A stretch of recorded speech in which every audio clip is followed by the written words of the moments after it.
पहिल्यांदा उशिरा आल्याबद्दल दिलगिरी व्यक्त करावी, तर आमच्या स्टँडर्ड प्रमाणे फार उशीर झालेला नाही. आम्ही शेवटच्या सभा 11, 12, 1 वाजता केल्या, ते पलीकडचे 4 जण सांगतो. पण आजचा दिवसच जरा विस्कळीत झाला, कारण सकाळपासून कोणतेही आरोप, कोणत्याही प्रकारचा खुलासा, कोणतीही माहिती न देता राज्याच्या मंत्र्यांनाच घरात घेऊन जाऊन अटक करण्याची कारवाई करण्याचं काम आज भारतामध्ये पहिल्यांदा झालं. या देशामध्ये ज्याच्यावर आरोप आहे त्याला स्पष्टीकरण देण्याची संधी न देता, ज्याच्यावर आरोप आहे त्याला माहीतच नाही हा प्रकार, त्याला अटक करून आज कोर्टासमोर उभा करण्याचं काम करतात. आपल्या हातातल्या यंत्रणा लोकशाही विरोधकांना संपवण्यासाठी वापरण्याचे प्रकार हे पहिले नाही आहे. या देशात आता वारंवार घडायला लागले. लोकशाही मोठ्या मनानं दुसऱ्याचं अस्तित्व मान्य करायचं असतं आणि राजकीय संघर्ष, वैचारिक संघर्ष करायचा असतो. 25-30 वर्षापूर्वी, 20 वर्षापूर्वी, 15 वर्षापूर्वी काही गोष्टी झालेल्या असतील तर त्याच्यामध्ये विकणारी जी व्यक्ती आहे ती मोकळी आहे, ज्याने विकत घेतली त्याला तुरुंगात पाठवण्याची व्यवस्था आहे. विकणारी व्यक्ती दहशतवादाशी संबंधित आहे पण ती मोकळी आहे, पण ज्याने विकत घेतलं त्याला आत घालायचा कार्यक्रम. या देशामध्ये असा प्रकार कधीही पूर्वी आजपर्यंत पाहण्यात आला नव्हता, जो आपण सगळ्यांनी अनुभवला. आज आपल्या स्मरणात असेल असा मला विश्वास आहे की मागच्या महिन्यात, 2 महिन्यात, 3 महिन्यात, 4, 5, 6 महिन्यात नवाब मलिक यांनी वेगळ्या एजन्सीच्या बाबतीत जी भाष्य केली, त्यातनं या देशाला कळायला लागलं की कशा प्रकारे या गोष्टी होतात. त्याचा कदाचित राग असेल, त्या बाबतीत पूर्ण अशी कारवाई या व्यक्तीवर केल्याशिवाय या व्यक्तीला गप्प करता येणार नाही अशी समजूत असेल, किंवा अशा प्रकारे केल्यानंतर आपला विरोध भारतातला कमी होईल अशी भ्रामक संकल्पना किंवा कल्पना कोणाच्या मनात असेल तर तसं होणार नाही असा मला विश्वास आहे. कारण भारतात स्वातंत्र्य मिळवण्याची पद्धत आहे. स्वातंत्र्य भारतात या भारतीय जनतेनं इंग्रजांच्या जोखंडापासून मिळवलं. अशा पद्धतीच्या गैरवापराने सत्तारूढ पक्ष ज्यावेळी वापरतो तेव्हा या देशात त्या सत्तेला बाजूला करण्याचं काम या देशाच्या जनतेने केलं. आज मी त्या सगळ्या खोलात जाणार ना, टीव्हीवर आपण दिवसभर ते बघत होतो. आज मी तुमच्या दारात आलोय, तुमच्यापर्यंत आलोय ते राष्ट्रवादी परिवार संवाद यात्रा घेत आलोय. मला खात्री आहे माझ्या आधीच्या सगळ्या वक्त्यांनी तुम्हाला माहिती दिली असेल. गडचिरोलीच्या ऐरीपासून आमचा प्रवास सुरू झाला. 15-20 हजार किलोमीटर आता मोजलेले नाही, तर 15-20 हजार किलोमीटर मागच्या एका फेजमध्ये 10,000 किलोमीटर पूर्ण झाले. पण आम्ही सगळ्यांनी हजारो किलोमीटर प्रवास केला आणि महाराष्ट्रातल्या प्रत्येक विधानसभेच्या मतदारसंघात आम्ही सगळे जाऊन बसलो. आणि आता जी प्रोसेस आहे जरा शॉर्ट केली तर काही हात वर होते, थोडस वेळ कमी आहे म्हणून थोडीशी आम्ही प्रोसेस शॉर्ट केली. त्यांच्या पत्रकारांना मी माहिती देणार होतो, जरा वेळच कमी, त्यांची मतं जाणून घ्यायची होती. पण या भागातल्या कार्यकर्त्यांचं मत काय आहे?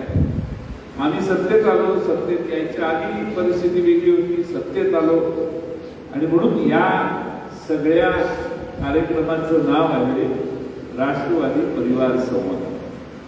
पवार साहेबांचं हे महाराष्ट्रातलं जे मोठं कुटुंब आहे, त्यात महाराष्ट्रामध्ये हे सर्व पात्र साक्षीदार आहे. महाराष्ट्रामध्ये असा एकही मतदारसंघ, एकही तालुका नाही जिथं पवार साहेबांना मानणारा मोठा संच उपलब्ध आहे. कार्यकर्त्यांची मोठी फौज उतरवतात. संपूर्ण महाराष्ट्रामध्ये विदर्भातल्या अनेक ठिकाणी पवार साहेबांना मानणारे असंख्य कार्यकर्ते पक्षवाढीसाठी आम्ही काय करूया विचारायला असतो. आम्ही कदाचित 100-125, कधी 140, कधी 120, कधी 114 जागा लढवल्या असतील. ह्या लढवत असताना उरलेले जे मतदारसंघ आम्ही लढवतच नाही कधी, त्यांना माऱ्यावर सोडता येणार नाही. ही देखील आमच्या या परिवार संवादाची मूलभूत दृष्टिकोनाचा एक भाग आहे. आपण जर निवडणुकीत नेहमी आपली उमेदवारी या ठिकाणी राष्ट्रवादीची राहिलेली आहे, त्यामुळे आपण आमदार असणारे, मंत्री असणारे आणि या भागातल्या विकासाला अत्यंत चांगली गती देणाऱ्या बर्णे मामांच्या माध्यमातून अनेक वर्ष काम करणारा आपला कार्यकर्त्यांचा पक्षाचा हा संच आहे. एवढी मोठी ताकद असताना मागच्या वर्षी आपण 3,000च्या फरकाला आलो. याचंही आत्मचिंतन आपण सगळ्यांनी केलं पाहिजे. तर मागच्या वेळी निवडणुकीत आता काय हे निवडून येत आहेत म्हणून सोडून गेलेले ह्याच्यातही बसलेले काही असतील.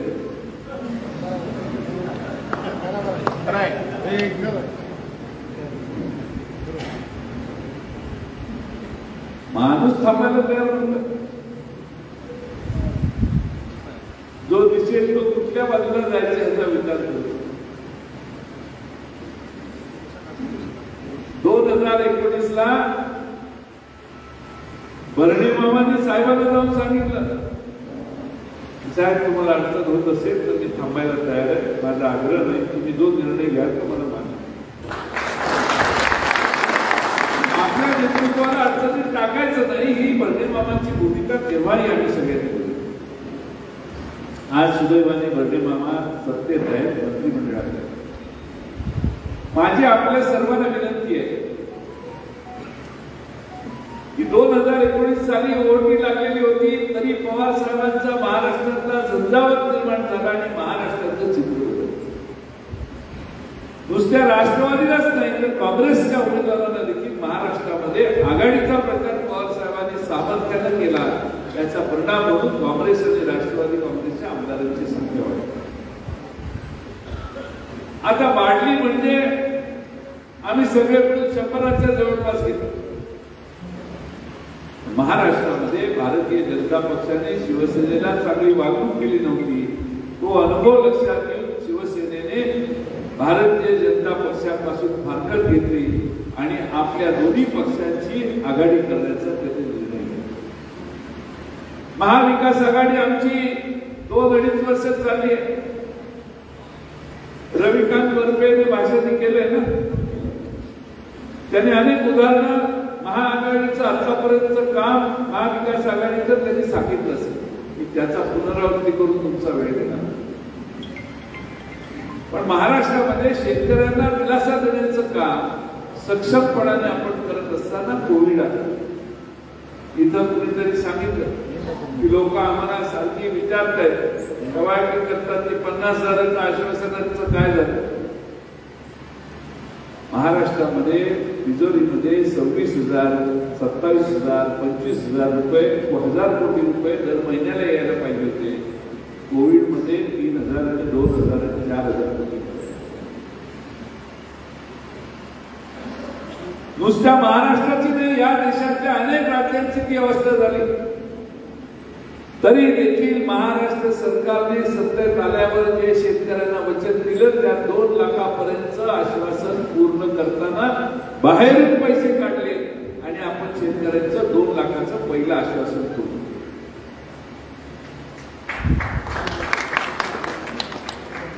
अजितदादांनी अर्थसंकल्पात महाराष्ट्राला पहिला अर्थसंकल्प मांडताना ही घोषणा केलेली.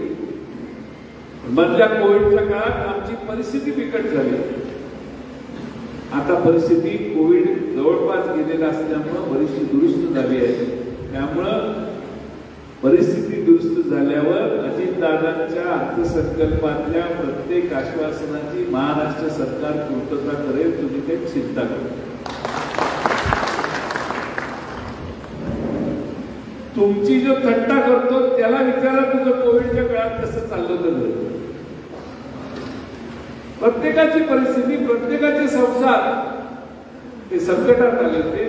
आज सुदैवानं कोविड कमी झाला, पण महाराष्ट्र राज्याने देशामध्ये सर्वात उत्तम कोविडचं काम, कोविडचा वेळ लोकांना दिलेली सेवा आणि काळजी ही भारतात सगळ्यात उत्तम महाराष्ट्रात झाली असं मी नाही. भारताची आकडेवारी केंद्र सरकारने जाहीर केलेली त्याच सांगितली. आज परिस्थिती झपाट्याने बदलली आहे. आपण दिलेली आश्वासनं पूर्ण करण्याची सवय राष्ट्रवादीला आहे. तुम्ही काही चिंता करू नका, एवढीच चिंता. आपण सगळ्यांनी पक्षात काम केलेलं आहे. पक्षात काम कसं करायचं हे इंदापत्र नाही सांगण्याची काही गरज नाही. आपले तालुका अध्यक्ष मला म्हटले आमच्याकडे किती बूथ आहेत, 325 बूथ आहेत. त्यांनी बूथ कमिटी आहे, सगळ्या बूथ कमिटी आहेत. त्यांनी मला यादीच दिलेली. आता त्यांनी यादी दिलेली शिरसावंत म्हणून त्याच्यावर तपशिलात काही फार चर्चा करते. पण आपल्याकडे मगाशी हजेरी घेण्याचं काम झालं. काहींच्या मनातला प्रश्न आला झाली कुठला नवा प्रकार करायचा. मी असा मानणारा कार्यकर्ता आहे की ज्या कार्यकर्त्याला पक्षाने पद दिलेले आहे, पण ते तालुका राष्ट्रवादी काँग्रेसचा सदस्य असो, नाहीतर जिल्हा राष्ट्रवादीचा असो, नाहीतर राज्य सरकारच्या मध्ये राज्य राष्ट्रवादीचा असो, पण त्या सगळ्यांनी मीटिंग पक्षाची असेल त्यावेळी हजर राहिलं. आज पक्षाचे आम्ही सगळे महाराष्ट्र पातळीवरचे कार्यकर्ते इथं तुमच्या समोर आलेलो असताना आपल्या नेमलेल्या तालुका राष्ट्रवादी काँग्रेस कमिटीची, महिला राष्ट्रवादी काँग्रेस कमिटीची, युवकांची कमिटी 100% हजर राहायला पाहिजे. आणि त्यांनाच खरं म्हणजे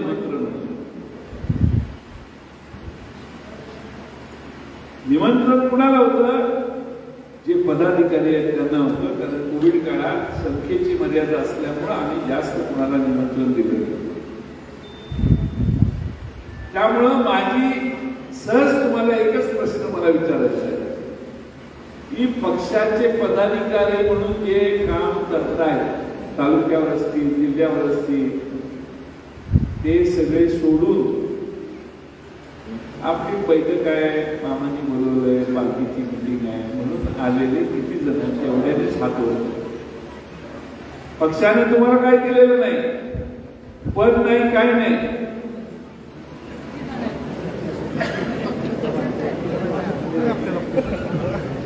आता तुम्ही हात खाली करा. आता ज्यांनी हात वर नाही केले त्यांनी हात वर.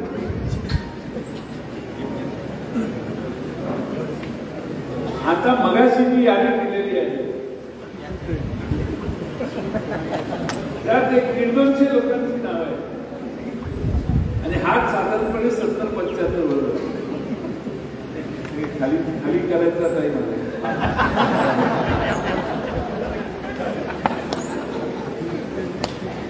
माझा आग्रह काय आहे की पक्ष काटेकोरपणाने चालला पाहिजे. पक्षाचे महाराष्ट्र प्रदेशावरून आम्ही सगळे आलेलो आहे. ते का आलोय? सक्षम आली आहे बघायला की युवतींची राष्ट्रवादी कमिटी आमची या मतदारसंघात कशी आहे. संदीप, रविकांत वर्गे आणि मेहबूब शेख युवकांचे काम कसं चाललंय हे बघायला इथं आले. आमचा विद्यार्थ्यांचा सुधीर गव्हाणे या ठिकाणी कसं काम चाललेलं आहे विद्यार्थ्यांचं हे बघायला लागलं. आणि मी पाधरवाडीची लोक हजर राहिली आहेत किंवा नाही आणि काय तुमची समस्या आहे ते बघायला लागले. त्यामुळे हे आपल्याला अंगी बांधलं पाहिजे. काय आता सुप्रियाताई, बर्दी मामा आहे, कोल्हे मुख्य आहेत, आपण कशाला जायचं. त्यामुळे आपण विसरून जातो की आपण तालुका राष्ट्रवादी काँग्रेस कमिटीचे सदस्य आहोत आणि त्यामुळं तशी हजेरी चांगली आहे. 39 पैकी 29 हजर आहे तालुका राष्ट्रवादी. विद्यार्थ्यांचे 22 पैकी 15 आहेत. महिलांपैकी 11 पैकी 6 आहेत. युवकांपैकी 37 पैकी 34 पैकी 32 आहे. काय सांगतात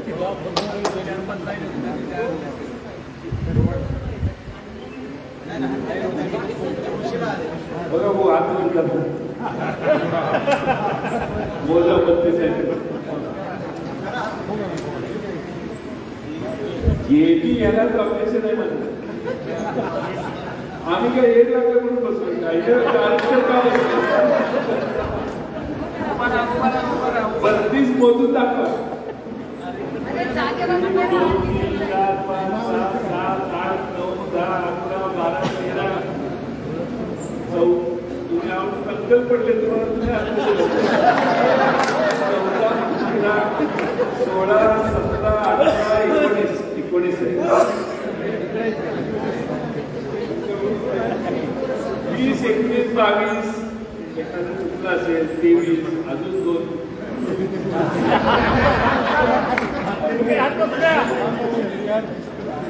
आपल्याला हे सोपं वाटतं साधं वाटतं कारण आपली ताकद आहे यामध्ये. पक्ष कोणी चालवायचा तर हे जे आहेत त्यांची हजेरी घेतली त्यांनी पक्षाचं काम इमानीद्वारे बूथपर्यंत जाऊन केलं आणि बूथवरचा आमचा जो कार्यकर्ता आहे तो 10 वेळा त्या मतदारांच्या दारात गेला पाहिजे. मग कोविडची मदत द्यायला गेला पाहिजे, रेशन कार्डावर काय प्रॉब्लेम असेल तर गेला पाहिजे, एमएससीबीचा मग असे सांगितलेले प्रॉब्लेम आहेत ते विचारायला गेला पाहिजे. त्याचे सगळे प्रश्न त्या बूथ कमिटीच्या अध्यक्षाने तालुका अध्यक्षाला नेऊन दिले पाहिजे. ही जर चेन आपण पूर्ण केली तर मागच्या वेळेच्या 3,000चा लीड 30,000 झाल्याशिवाय राहणार. आणि म्हणून माझी आपल्याला विनंती आहे की पक्ष संघटना काटेकोरपणाने आणि छडी घेऊन चालली पाहिजे. आणि ती छडी घेऊन याचा अर्थ काय तर जे खरं आहे ती वस्तुस्थिती मांडून त्याच्या दुरुस्त्या करून आपला पक्ष पुढे गेला पाहिजे. महाराष्ट्रात आपण मागच्या वेळी 114 उभे केले. पवार साहेबांच्या झंझावातामुळे आम्ही 54 पर्यंत पोहोचलो. माझ्यासारख्या कार्यकर्त्याला वाटतं की 2024 मध्ये आम्ही ज्यावेळी निवडणुकीला सामोरे जाऊ त्यावेळी आम्ही 114 लढू किंवा ते त्यावेळी निर्णय म्हणून तो लढे संख्या लढू. पण त्यावेळी महाराष्ट्रातला सगळ्यात मोठा पक्ष म्हणून राष्ट्रवादी काँग्रेसच या दृष्टीने सर्वांनी काम केलं. पवार साहेबांचे सारखं नेतृत्व देशातल्या आज कुठल्याही पक्षाला नाही.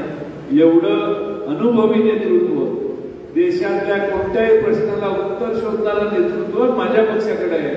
माझा पक्ष महाराष्ट्रात सर्वात मोठा का होऊ शकत नाही ही जिद्द माझ्यापासून या तालुक्यातल्या महाराष्ट्रातल्या कानाकोपऱ्यातल्या राष्ट्रवादीचं नाव घेणाऱ्या प्रत्येक कार्यकर्त्यांनी केलं आणि त्यासाठीच आजचा परिवार संवाद होता. तुमचं म्हणणं ऐकायला आज आम्ही आलोय. खरं तास 1.5 तास म्हणणं ऐकतो आम्ही पण आज थोडासा टाइम कमी झाला पण मी पुन्हा येईन.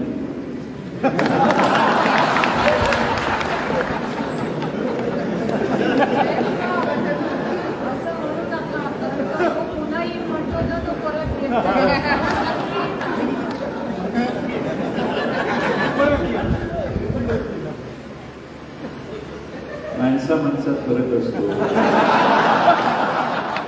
खरं बोलण्याची सवय असते तो परत येतोच. एक प्रॉब्लेम आहे की बर्वे मामांनी आणि गारटकर दादांनी आम्हाला बोलवलं पाहिजे. मी आत्ताच माळशिरस मधून आलो. त्यांचा काही प्रश्न होता ते एका खोलीत बसलेले चर्चा करत होते. मामा आणि आम्ही सगळे बसलेलो. माझ्या लक्षात आलं हे काय लवकर प्रकरण मिटणार नाही आणि इंदापूरकर माझी म्हणून कारण मामा त्यांच्याशी चर्चा करत होती. माझं जरा आठवड्यात एक कार्यकर्ता असल्याला भेटून येतो. बाहेर येऊन असलेल्या सभेला भाषण देऊन गाडीत बसून मी पळून आलो आणि मामा कारण त्यावेळी त्यांना सांगितलं की विधानसभेचं अधिवेशन संपल्यावर मी तुमच्याकडे येईन आणि हा प्रश्न सोडवू. काही प्रश्न त्यांच्या पक्षाच्या संदर्भात आज या ठिकाणी वेळ घेत नाही पण पाण्याचा प्रश्न हा फार महत्वाचा. इंदापूरकरांना पाण्याचं महत्व महत्व फार आहे. मधल्या काळामध्ये काही गोष्टी झाल्या याची मला जाणीव आहे. लाकडी निपोळीचा प्रश्नाचं माननीय भरणे मामांनी तुम्हाला मार्गदर्शन केलेलं आहे. या भागातल्या पाण्याचा कसा पाणी वापर चाललाय, कशा पद्धतीनं भविष्य काळात लोकसंख्येच्या, उद्योगाच्या आणि शेतीच्या गरजा पाण्यातनं भागवायच्या आणि शेतीला पाणी कसं उपलब्ध करायचं यासाठी मी मंत्री म्हणून एक कमिटी नेमली आणि ते या भागातल्या आपल्या भीमा खोऱ्यातल्या पाण्याचा सर्वंकष अभ्यास करतायत. काही निष्कर्ष आता हळूहळू ते काढतायत. त्यासाठी आपल्याला आपण ते लेखलं आहे ते जे आपल्याला आज फार जाणवतं. पूर्वी परिस्थिती नव्हती पण आज जास्त जाणवायला लागले. तर पाणी चालू आहे. यासाठी पश्चिमेकडं वाहून जाणारं पाणी वळवण्यासाठी काही प्रकल्पाला जलसंपदा मंत्री म्हणून गती देण्याचं काम आम्ही आता करतोय. जे औद्योगिक पाण्याचा वापर आहे त्याचा पुनर्वापर कसा होईल याच्यासाठी काही योजना पुणे महापालिकेच्या असतील, आणखी काही असतील त्या करायचा प्रयत्न करतोय. पाणी जास्त उपलब्ध करण्यासाठी प्रयत्नाची शिकस्त नुसतं भाषणात नाही, ऍक्च्युअल प्रोसेस आम्ही बरीचशी पूर्ण करत आहे. त्यामुळं मामांनी खडकवासला, मीरा उजवा, डावा जे काय मार्गदर्शन केलं त्याच्यात मी आत्ता बोललो तर हे सगळे रात्रीच टीव्ही चालू करतो. आता टीव्ही सकाळी चालू व्हायचा असेल तर पाण्याच्यासाठी मी स्वतंत्र येऊन बोलणं आवश्यक आहे. आज मी बोललो असतो पण अडचण ही आहे की आमच्या राष्ट्रवादी परिवार संवादाची चर्चा आणि महत्व फार कमी होईल. पाण्यासाठी भरणे मामा तुमचे लोकप्रतिनिधी आहेत. त्यांच्या माझ्या अजितदादांच्या सतत 2-3 बैठका झालेल्या आहेत. आदेश त्याप्रमाणे देऊन त्या संबंधात सोलापूरकरांच्या अन्याय करायचा नाही. आपल्याला उजनी आणि सोलापूर यांचं जे नातं आहे ते न बिघडवता आपल्याला इंदापूरला पाणी कसं उपलब्ध करायचं तुम्हाला मी काढून देतो. मी मागच्या वेळी विधानसभेच्या आधी आलो होतो. आपली यात्रा होती, आठवतं का तुम्हाला? मागच्या वेळी कोण कोण होतो माझ्या सभेला? आमच्या सभेला मेटकरी आम्ही आलेलो. त्यात कोण कोण होतं? ज्यांनी हात वर केले नाही ते त्यावेळी आपल्यावर नव्हते. विनोद आहे. त्यावेळी आलेलो त्यावेळी मी सांगितलं की मामा विधानसभेला उभा राहतो, तुम्ही काही चिंता करू नका. असं अदृश्य असा विधान मी केलेलं आणि मी त्यावेळी सांगितलेलं माझं ऐका, काँग्रेसला तुमचं काम करायला लावायची व्यवस्था मी करतो. जे कोणी शिल्लक राहिले काँग्रेसने त्यांनी आमचं काम केलंच असेल. जे काही शिल्लक राहिले